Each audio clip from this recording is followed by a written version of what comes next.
Hindi lamang sa tinapay, sa akin yan nabubuhay ang tao. Hindi lang akong tinapay.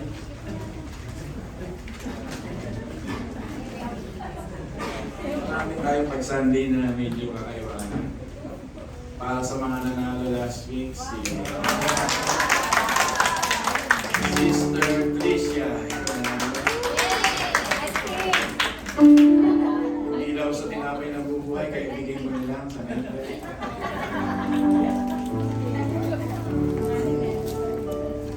Sister Pauline.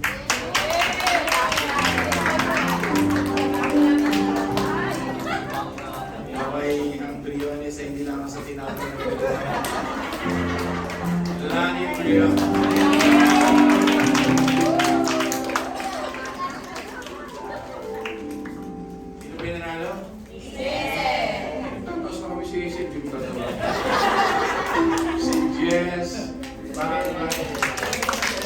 Special to. Ginawa pa yun ni Shem, RJ, blah blah blah. And Hazel.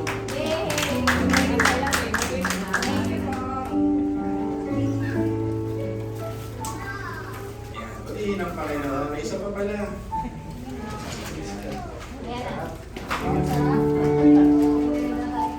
Salamat sa Panginoon. Ako kasi hindi grow talaga yung kamay, kaya ganito ako maglagay. Importante ang nag-aaral ng salita ng Diyos. Amen po ba? Yeah.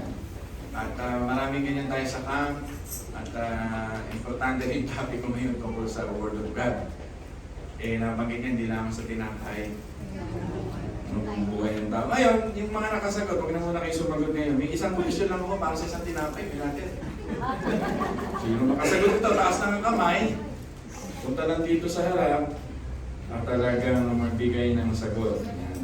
Dapat 5 yung ihahanda ko, pero pwede rin naman. Yan. Okay. May tanong ako. Which offering allowed the worshipper to eat part of the sacrifice? Ito ba yung burnt offering? Ito ba yung peace offering? Sin offering? Or guilt offering? Nasa kamay na nakaka-alam. A. Burnt offering. I'm sorry, theologian ka, pero sumambit ka na ngayon.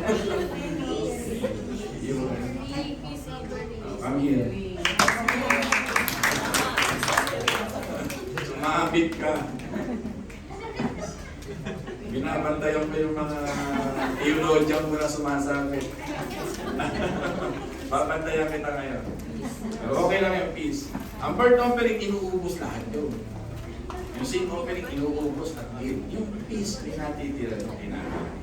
At yan ay nasa Leviticus 17 verse 15. So once for that, sa susunod naman linggo, pag may dala na akong prizes.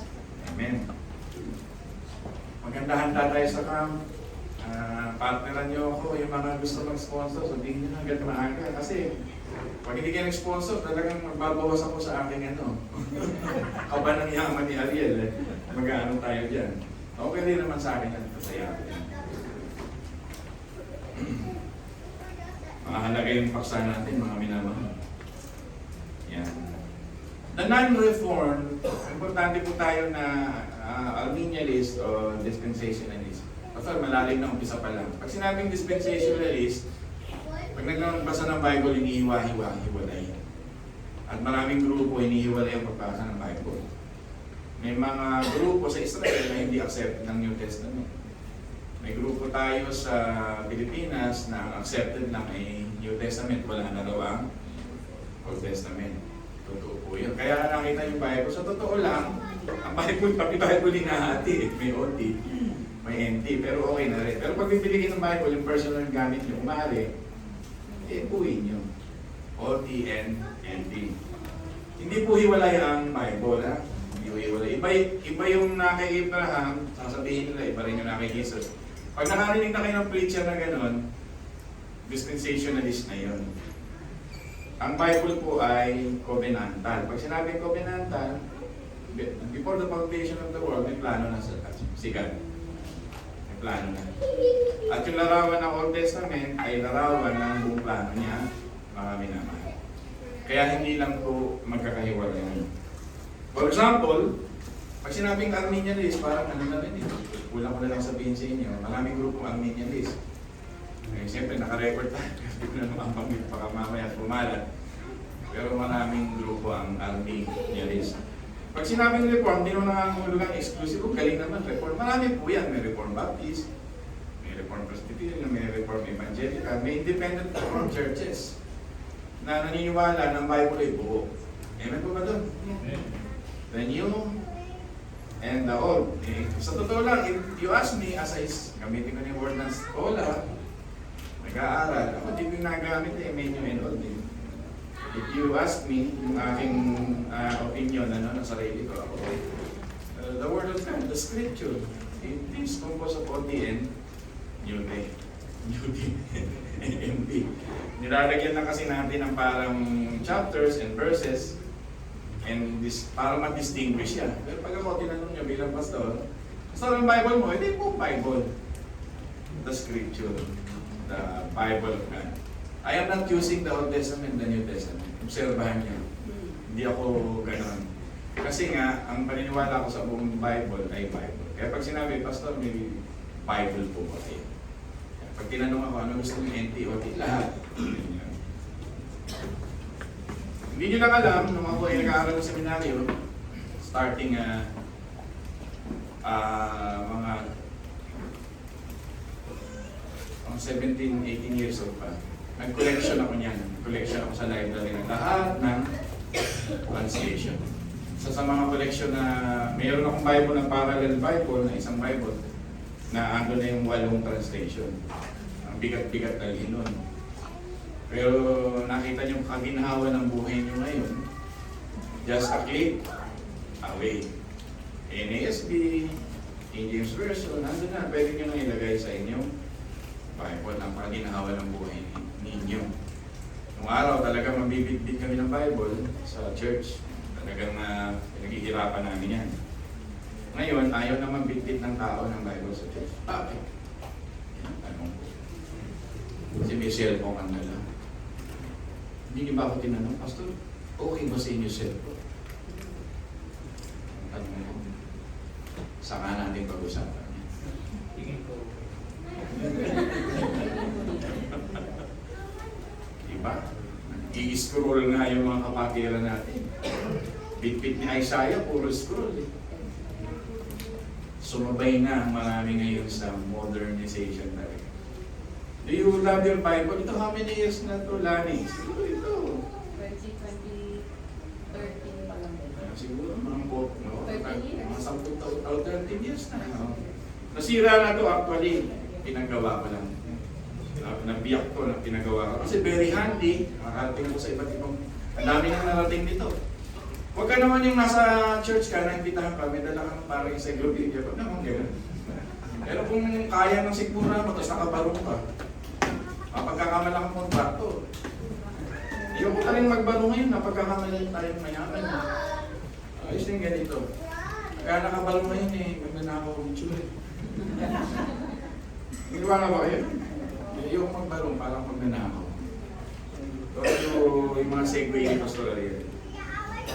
Ganito magbasa yung non-reform. Ganito eh, pagka Calvinist kayo at Arminian, ito pagkakaiba ng mga hindi reform, ganito. Adam and Eve, diba? Namit nyo yung Adam and Eve. Pag nabasa ninyo ito, ang kagad application ninyo, ito na. How to avoid bad decision. Ganon magbasa yung mga Arminian. Ganon. How to avoid bad decision.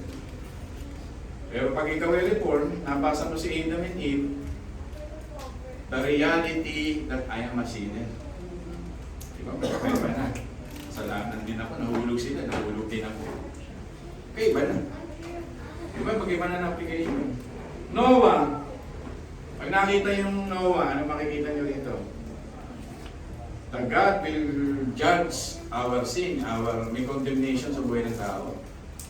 Pero yung mga Arminianist, pag binasa to, how to follow instruction. Diba? How to take care, yung paano mag-alaga ng dove, ng raven, siguro pag-aaralan tayo. Pero pag nakita mo si Noah, makikita mo, I need to prepare, meron palang last days, meron palang judgment. Pero pagka Arminian ka, how to follow instruction. Ano instruction doon? Magsimba, mag-altar, mag-ayuno, bla bla bla. Abraham. Ano kaya pag binasa niyo si Abraham, paano kaya basahin niyo? Kayo kasi may background na kasi kayo eh. May reform na yung faith niyo. Pag binasa niyo si Abraham, kayo tatanungin ko anong kagad ang dating sa inyo. Promise child, yung covenant. Pagka nagbasa amin yan ito, how to not sacrifice your son. O paano na yung hindi ka na mahirapang mag-sacrifice. Di ba ba? Yan yun eh. Kasi paano nila iwasan? Bakit yung anak ko pinakamahal, bakit may sasakripisyo? Paano kaya maiwasan? Siguro isa pa lang nakinig na sana si Abraham. Ganyan sila magbasa. Pag nagpasila sila ng Joseph, paano kayo magpasa ng Joseph? How to forgive mean people. Siguro pag nagpasa ka ng Joseph, paano ko magpatawad? Pero pag nagpasa kayo ng Joseph, anong masasabi ninyo? The preservation of God. How God will preserve you till the end of your life.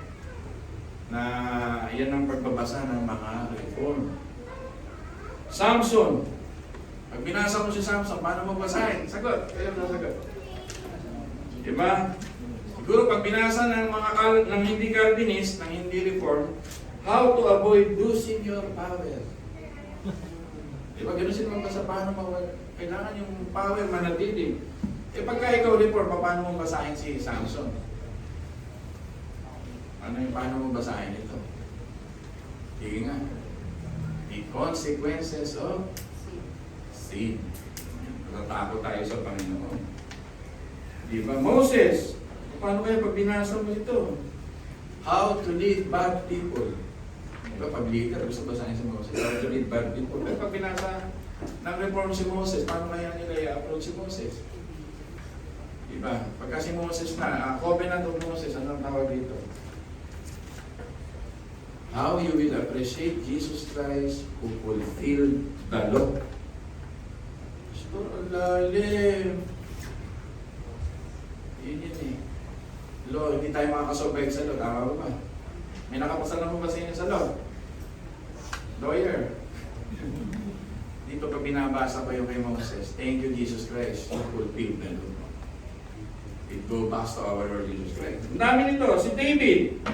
Pag binasa ng mga bata, pag tinuturo sa Sunday school, be like David, sasabihin ng mga teacher. How to be brave. Pero kanino ba nangako ng ang Diyos? Ito, nasa exam natin yan. Ng kanyang fulfillment ng kingdom forever. A. Jesus, B. Abraham, D. David. Kanino nangako? Si God. A. Jesus, D. Abraham, D. David, or Daniel. Yung sinabi niya, your kingdom will be forever. Kanino sinabi ng God yun? Kay David. Makikita niyo yan. Ayan, medyo malilito kasi kayo kasi sinama ko si Jesus. Si Jesus nga yung pinapangako dun eh. Yung siya nga yung kingdom forever, siya nga yung promised child. Kaya huwag kayo malilito. Hindi ko na kayo lilituin ng gano'n. Kasi malilito kayo. Pag binasa niyo si Daniel, paano ba magkaroon ng civil disobedience sa bansa? Gusto ng mga charismatic ito, lalo na pagka tungkol sa bayan ang pinag-uusapan. Civil disobedience. Si Daniel, ang pinapakita sa book of Daniel, the living God in the last days. Yun yan. Jonah, lalo na to. Elder Amado, pag binasa mo si Jonah, ano makikita mo kay Jonah? Diba? How to be obedient. Diba? Pag binasa mo si Jonah, how to be obedient para sumunod ka sa Diyos. Pero pag reform ka, ang basa mo rito, the compassion of God. The ever-flowing mercy of God to entire sinful nation. Magkaibang magkaiba. Di ba? Yan po, kaya dapat tayo talagang nag-i-study na. Gusto kong ararin ito, yung dispensationalist. Gusto kong malaman yung reform, binibigyan ko naman kayo ng mga tao para makita niyo kung gaano kalagayan niyo. So how the Bible present itself, yun na, binanggit ko na sa inyo. Simple lang, present ng Bible ang kanyang sarili, creation, fall into sin, Savior is promise, order decline to sin, the nation was established, God's law introduced, entering the promised land, yung topic natin ngayon, Joshua. Joshua failure to obey His law. Yan, pinakita natin yun. The promise of restoration, the coming of the Savior.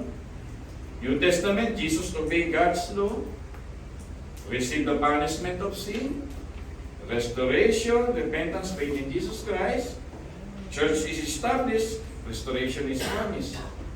Yun yung pagbasa natin. Jesus Christ is the everlasting Word. Nakukuha niyo pa ako sa umagang ito. Ito, magsisimula na ako sa inyo ng mga bagay-bagay para maintindihan natin. Ang Bible natin is the written Word. Sabi mga written Word.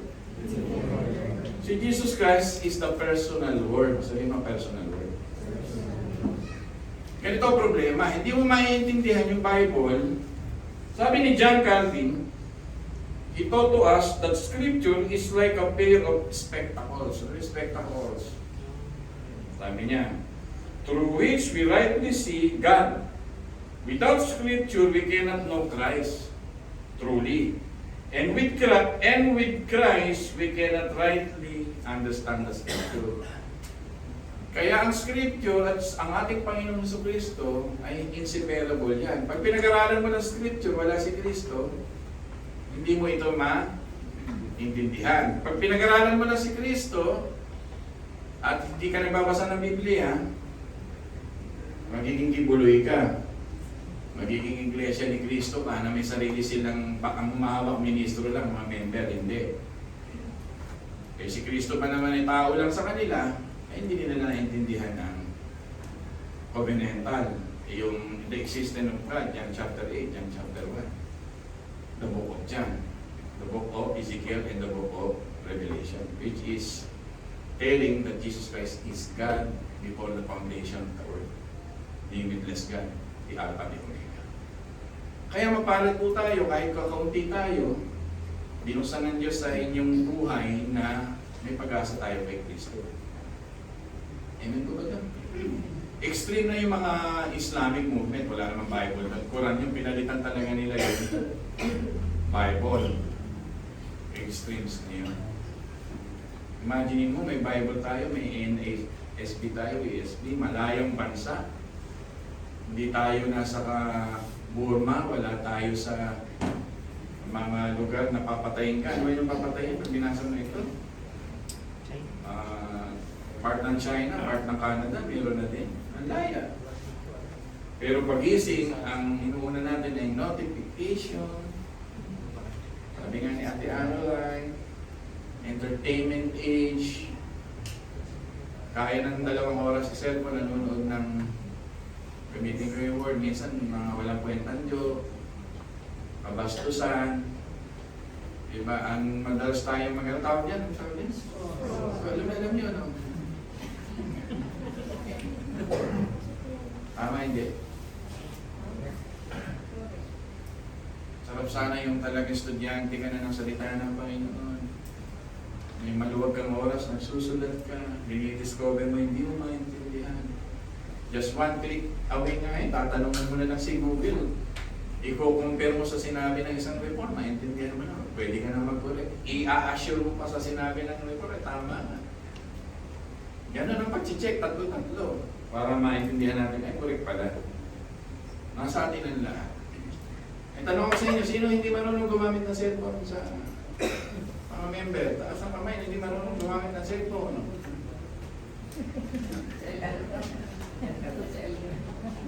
Tanong tayo, ha?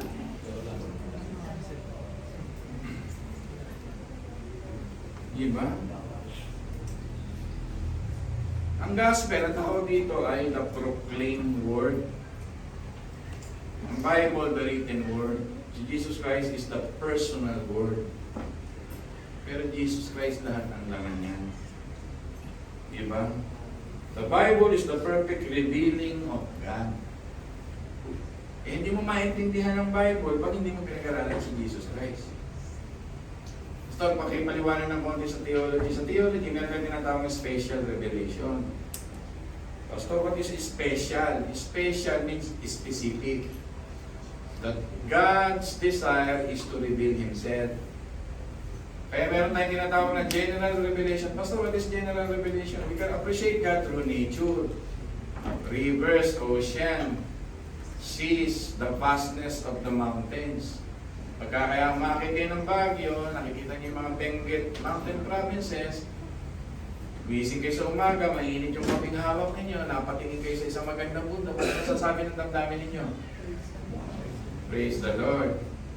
Eh, pag nakakita ka ng gano'ng kaganda, tapos hindi ka nag-praise the Lord, eh, baka gawa ka sa bato. Di ba, nagpe-praise the Lord ka, kahit simpleng ilog lang. Ay, amen ba kayo? Lalo na pag nagpupunta kayo sa Jumalid. Nagpupunta tayo sa Benguet. Pag ako nagtatravel dyan sa mga iskinita ng Batulaw, hindi nyo pa napuntahan yan. Pinupuntahan ko yan. Para lang kumain ng mga gawa ng mga tao doon. Makikita nyo, praise the Lord. Eh lalo na yung pagising mo sa umaga, you don't need to go somewhere. Pagbukas mo ng Biblia, pinapaliwanag na si Jesus Christ sa iyo. Ito na naman si Pastor, tamad na tamad ka pa. Lumipas ang maghapon, may mga member siguro tayo na hindi nakapagbasa ng salita ng Diyos. Masakit na salita ito, hindi ka ba nahihiya sa balat mo? Tama o hindi? Nakapaglaba ka na, nakapagluto ka, nakapagwadis ka, natiklop mo lahat ng tiklopin. Isa lang ang nakalimutan mo, magdasal at magbasa ng Biblia. You lose everything in your life. Napaka-basic ng ating tinatalakay, pero ito ay napakaganda sapagkat ang salita ng Diyos, gusto mo lumalim sa pag-ibig kay Kristo. Gusto mo lumalim kay Kristo, magbasa ka lang. Sabi ko nga sa inyo, meron akong kaibigan isang babae. Sa sobrang pagmamahal niya, sa Biblia, ay kinadisado niya ang Book of Romans. Kanina, may nagsasabi sa akin, Pastor, matanda na ako. Pinamimemorize mo. Nakikita ko na yung Israelita, nagsisimula pa lang.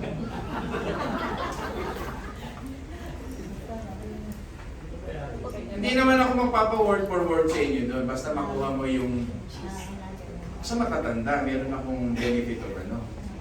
Nasa sayo na yun, kung babawasan mo isang kuwit, sabi nga ng Biblia, pag binawasan mo ng isang kuwit, isang tuldok, nagdagdag ka sa Biblia. Eh, pag-aralan mo mabuti, make it passionately sa pag-aaral. Ikinig ko ba kayo? Dami ba? Makasagot o hindi? De, siguro pagka hindi nakasagot, yung alam mo, eh, hindi naman ako brutal. Huwag lang yung John 3:16 na naman ang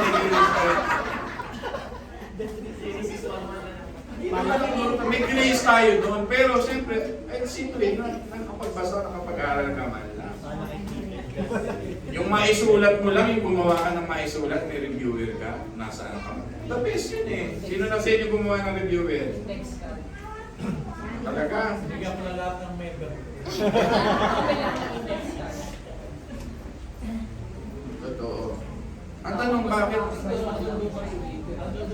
hindi tayo pwede maging naman sa Biblia? Bible believing Christian tayo. Nakadikit yun habang buhay sa atin. This is our opportunity to study God while living on this planet. Maiksi lang ang buhay sa mundo. Mag-aaral ka tungkol sa Diyos. Kung masyado mo na kabisado, adobo, iwanan mo na, kabisaduhin mo na. Macho. Iniwan ko na adobo kasi ang pinapractice ko ngayon yung parang pork na may sugar na konti, iniiwan ako, nasarapan ako Parang, ano ba tawag dito? Sabi. Parang asado yung luto. Minamaster ko ngayon yan. Listen, mga minamahal. Jesus Christ, sabi nga sa John chapter 1, kindly open the Bible. Simula na ako ng theology sa inyo. Huwag kayong mahihiya kung nagkakamali kayo ng sagot, okay lang yun. Susunod, babawi. Panta mo kang ma-discourage. Ito naman, love kita. Huwag kang ma-discourage sa mga ganun. Hindi pa niya natapos. Oo. At least close yung sagot mo, burn. Okay lang yun. Ako nga, yung una kong presentation sa church, nawala ako sa pulpito eh. Sa nervous ko, natakot ako eh.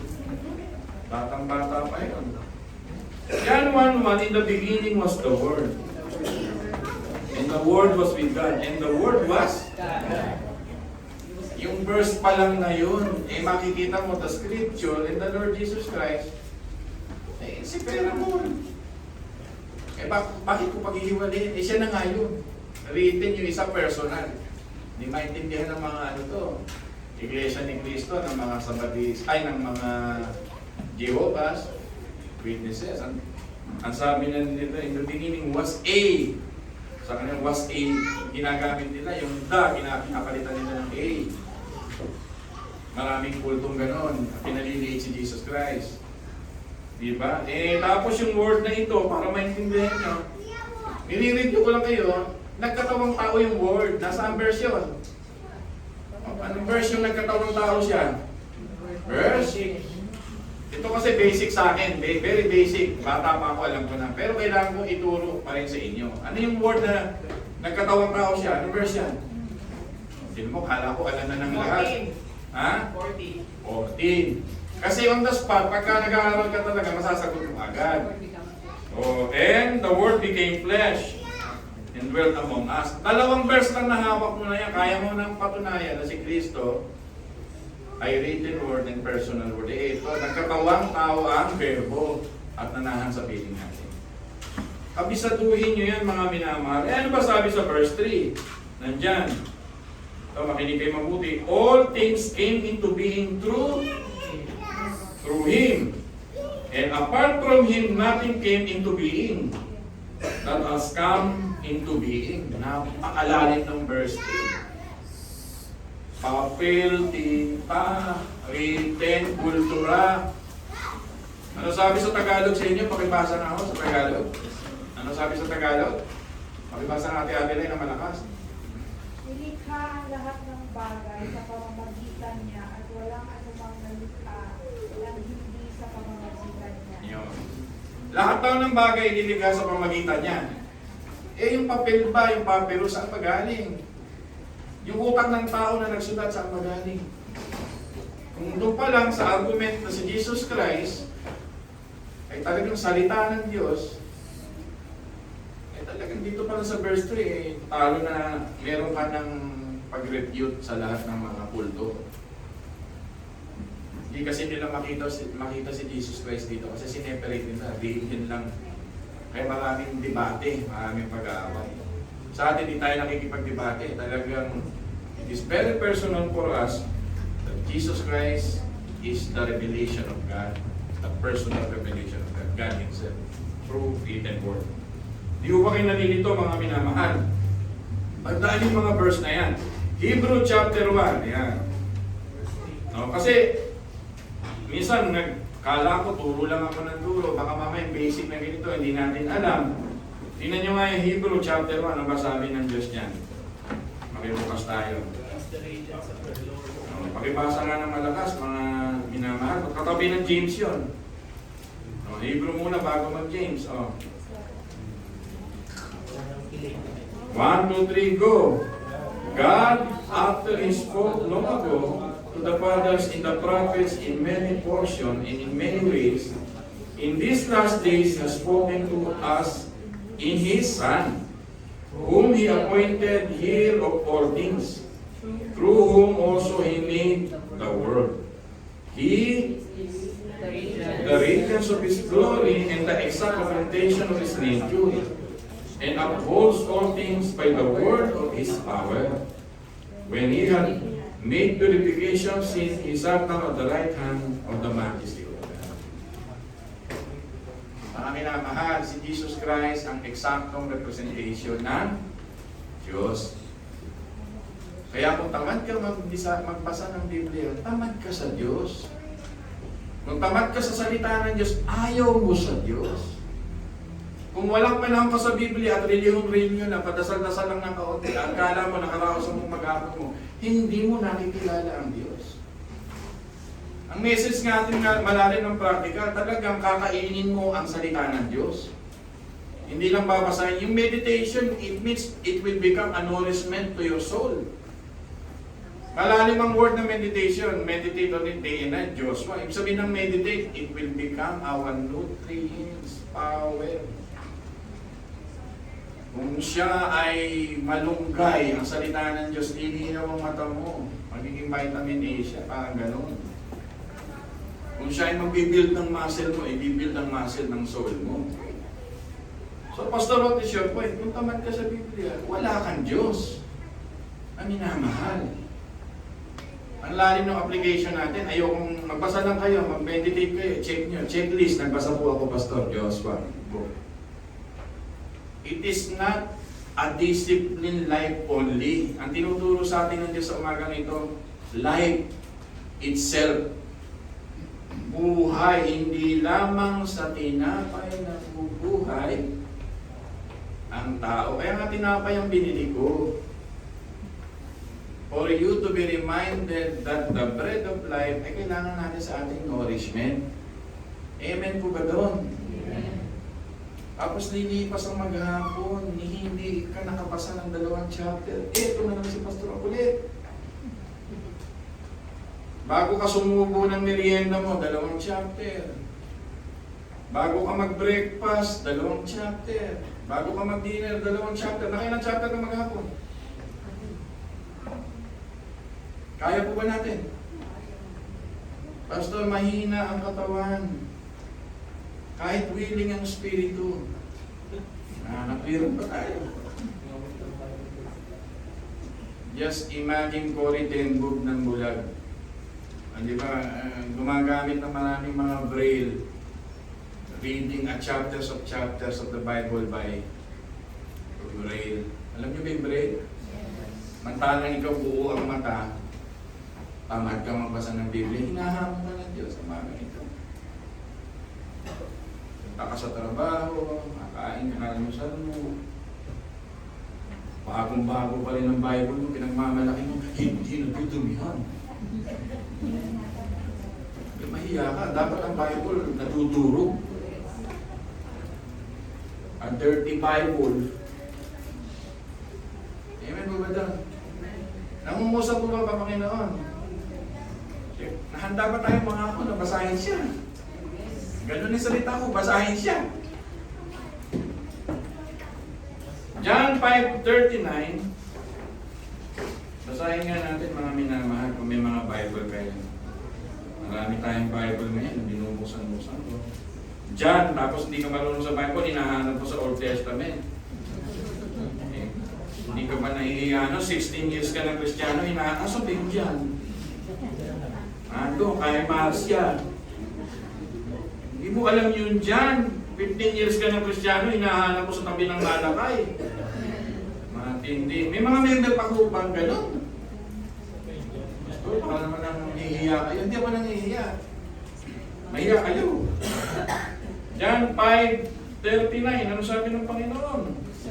You search the Scripture because you think that in them you have eternal life. It is this that testify about me. Tadiman nyo ng pag-aaral ng malalim dyan, ang mga eternal things in life. Nasa Biblia. Di ba? You are unwilling to come to me so that you may have life. Di ba? Tuloy-tuloy na natin. Witness of the Scripture. You search the Scripture. Nandito ang eternal life. Nandito si Kristo, siya yung eternal life. Diba anak? Ayan si ala ko, ilustrasyon ng hindi ikaw anak. ang paghihirap mo sa paggawa ng thesis, yung luha, yung pagod, di makatulog, minsan nalalagnat pa. Di ba nabubuhos ang oras? Ang tanong, anak, $1,000,000 question. Habang nagtitisis ka ba, nagbasa ka ba ng Biblia, anak? Sagot!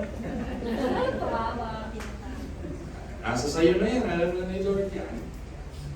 Siyempre hindi ligtas kahit anak ko yan. Katwiro mo, busy-busy ka sa trabaho. Marami kang report, hindi ka magbabasa. To know the Scripture is to know the Father and to know Jesus Christ. Sinasabi rito ng John 5:39 is not the failing of studying the Bible, but the failing of studying it the one to whom Scripture pointed. Ang failure nila dito, aral sila ng aral. Pero hindi nila tinutukoy kung ano yung inaaral. Sino ba yung tinutukoy ng inaaral? Sagot po. Jesus. The Bible, the Scripture is about Christ. Linaw-linaw na ng mga sermon sa inyo. Yung sermon sa inyo ni Elder po, malinaw na yun.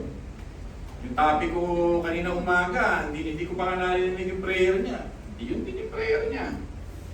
Same spirit yun. Gawain ng Diyos yun. Diba? Tingin kasi natin sa Joshua 1:8, uy, ang ganda ng word of prosperity. And success. The prosperity there is when you meditate Christ passionately in your life. Akala ng iba, pag nag-read sila ng Bible, may discipline, may 2 hours a day, I will be prosperous and successful. Arminianism. Pero if you meditate the Bible, passionately you read it, the more you will be prosperous in knowing God. What is the greatest gift of God? Things or Himself? Binigay na sa inyo ng Diyos ang kanyang sarili. May hihigit pa ba doon? Master, ganda bukas po ng bagong model na ganito. Patay na naman, nahaba na naman usapan natin. Di po ba? Totoo yun. Kahit sa kotse ka tumingin, unang modelo, bilog ang puwet. After 1 year, sumik, naging singkit ang puwet. After third, nawala na yung puwet. Sabi ko, ano naman nangyari dito? Yung una, yung Innova, bilog. Tapos naging parang bumirang kamuhan sa akin. Ngayon naman, guhit na lang. 2 years, 3 years, nawawala ang pagiging modelo ng mga bagay-bagay. Eh, why not kay Jesus Christ ka yung sinasabing prosperity and success? Marami kasi ganun magbasa ng Bible. Eh, dito sa mundo, kahit nga ulit mo naman makampunan lahat, hindi mo ma-enjoy kasi forever eh. Ang tanong ko nga sa'yo kaninang umaga, mag-isip ka ng mga bagay mo sa bahay na sasama sa iyo sa buhay na walang hanggan. Isip kayo sa bahay. Ang sasama lang sa iyo sa buhay na walang hanggan, sabihin mo sa katabi mo, born again ka ba? Sabihin mo sa katabi mo, born again ka ba? Sasama sa iyo sa buhay na walang hanggan. Kaya mahalin mo yung tao. Di ba, mahalin mo yung mga nagmamahal sa iyo. Lalo na pag born again. Kasi makakasama mo yan. Lalo na ang Panginoon. Mag-isip na kayo sa bahay na isang gamit na hindi masisira kailanman. Ang tanong bakit nahuhumaling tayo doon? Tama o hindi? Sagot! Ano bang, malalim yung Tagalog nito, ano bang kinahuhumalingan nyo ngayon ng mga, kasi wala na ako sa consumerism eh, ano ba mga uso ngayon? Sa game kasi, kaya maraming pumapatay ng estudyante ngayon eh, kasi mga games kasi ngayon, very, di ba, violence. Ginaya nila yung mga t-shirt ng mga nasa US na sila yung member ng walang kinakatuan. Germany pa rin, sa Germany, black shirt. Yung mga pumatay na nasa Leyte, nag-black shirt. Yun ang kanilang pinapalo sa buhay. Ano ba yung mga ano ngayon, mga minamahal? Di ba kahit sa computer, pa-upgrade na pa-upgrade? Di ba amalo sa Samsung pa-upgrade na pa-upgrade? Ako, tinitingnan mo yung motorsiklo eh. Nayo ko, tumaas, dinig kaya. Pinag-ilit na, ano ba naman yan? Yun din naman yung design. Hindi iba-iba lang ng clearings. Mag-isip kayo ng mga bagay sa lupa na madadala niyo. Wala. So, know the scripture, magpakalalim kayo, enjoy the blessings of God pag dumadaan. Listen, hindi masama yung mag-enjoy ng kontento ka lang, okay lang, kailangan mo rin magsuot ng damit, magsuot ng sapatos. Yung kontento ka, yung ayos lang. Pero wag yun ang maging iyong master. Tama hindi? Kasi pag nandun na kasi ang iyong puso, pag nandun na yung puso, yun na yung magiging ano mo. Doon ka na magiging masaya. At totoo naman yung bibigyan ka ng temporary gladness naman talaga. Simple man din natuwa. Ako bagong notebook lang at naamoy ko, ako. Diba? Notebook lang yun, maligaya na ako. Pero after 3 days sa bahay, ginagano na ng pusa yun, hindi ko napapansin. That's the things of this world. Kaya dapat tayo, marunong tayo sa mga bagay tungkol sa Diyos. The Bible, the Gospel, is about Christ. The sacrifices foreshadows Christ. The Passover during the Pentateuch is about Christ. The priesthood during Leviticus is about Christ. We will understand the scripture only in the light of Christ. We will understand the scripture, it will lead us to Christ. Yan po yan. Yung binanggit ko sa inyo na binasa sa atin ni Richard. Yung sa Road of Emmaus. Eto na. Nagkakagulo sila.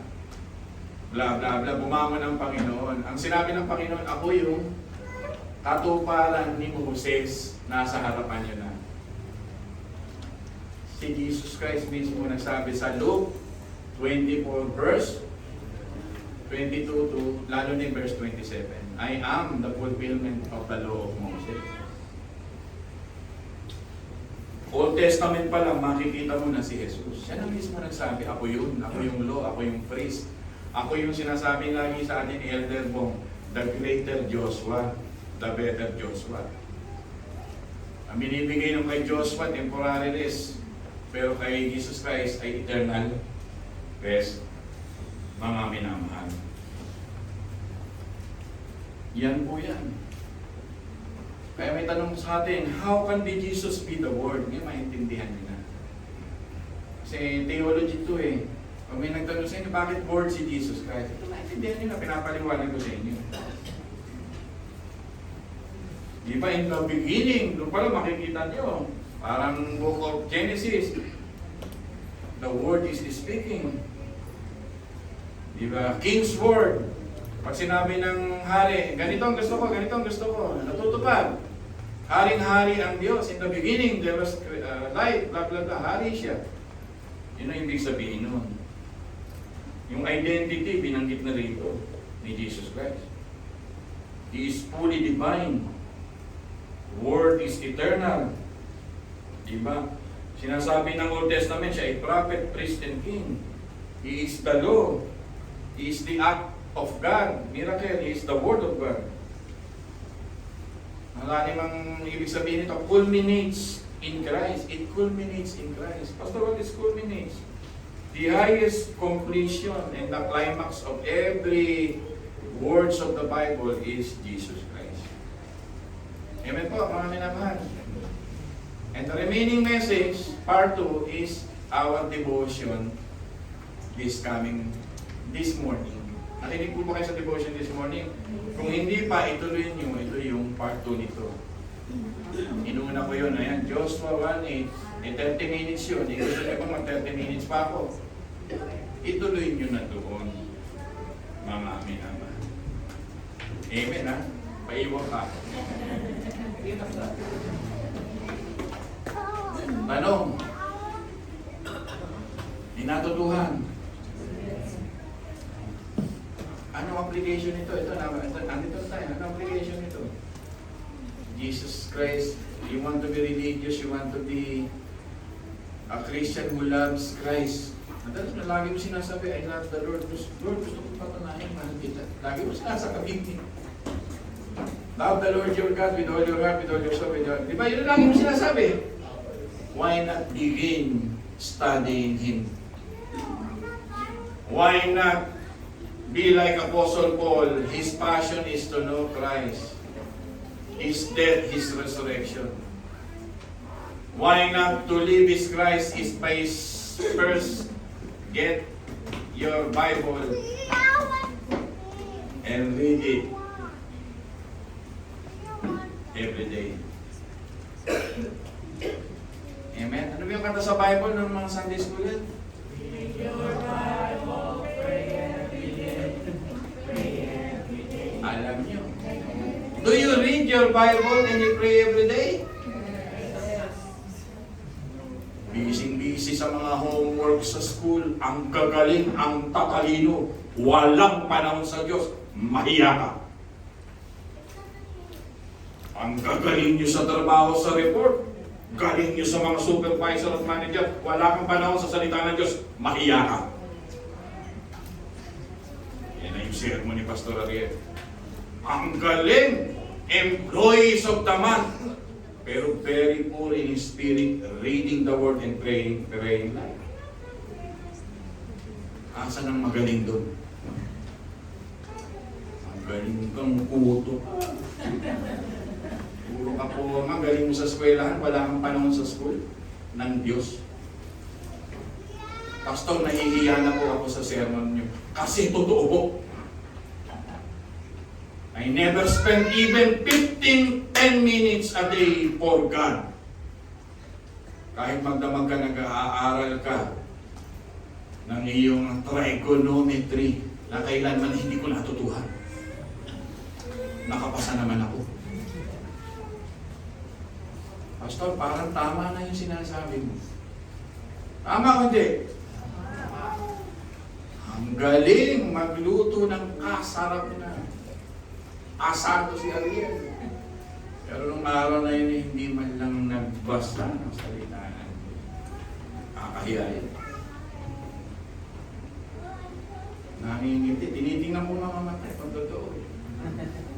Lalo yung mga estudyante, sa pulo. Gumanin yung mga estudyante.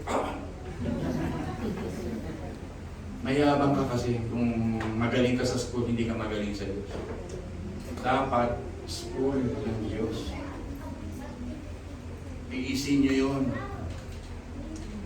Amen? Ang daming ways eh.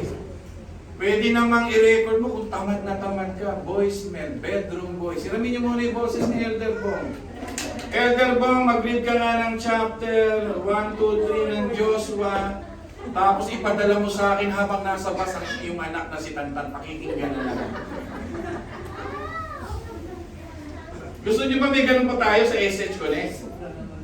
Yung para magbasa kayo ng 5 chapter, gabi basahin mo ngayon, pakikinggan ka ng iyong mga kagrupo.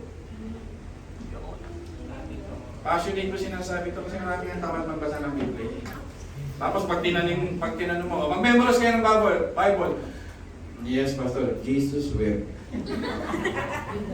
Ay, thank you sa gift, Pastor. Yun lang ang minemo. Nice! May isang pastor, dito nga mag-iin, na isang anak kong pastor. Marami yung mga anak-anak ng pastor eh. Pinalitaan ako, Pastor, ina-memorize ko na ang buong book ng Ephesians. Alam niyo ba si Kuya Nesty? Nagkakabisado ng chapter yan. Ang never-ending Psalm 23, kabisado niya. Sino sa inyo may kabisado ng Psalm 23 na hindi sasabit?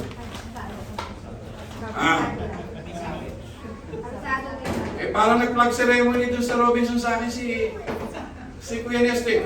Lord is my shepherd, I shall not be one. Pinag-pinag lang. Wala tayo sa church. Kuya Nesty, hindi rin sa'yo, matapos eh. binabantaan ako ni Kuya Nesty. Tayo pa manalangin, I hope may natutunan tayo. Panginoon Diyos, ito po ang inyong tawag sa aming buhay, na talagang forgive us, Panginoon, talagang so busy in this world, so busy in this temporal world. Help us to see that the purpose of life is in our Lord Jesus Christ. Help us to be satisfied with Him, to love Him, to know Him, to serve Him more. Nawa mabusog ang aming mga puso ng pagbabasa ng iyong mga salita. Panginoon, napakaraming ways through audio, but help us to read because this is the organic and the raw message of the Lord.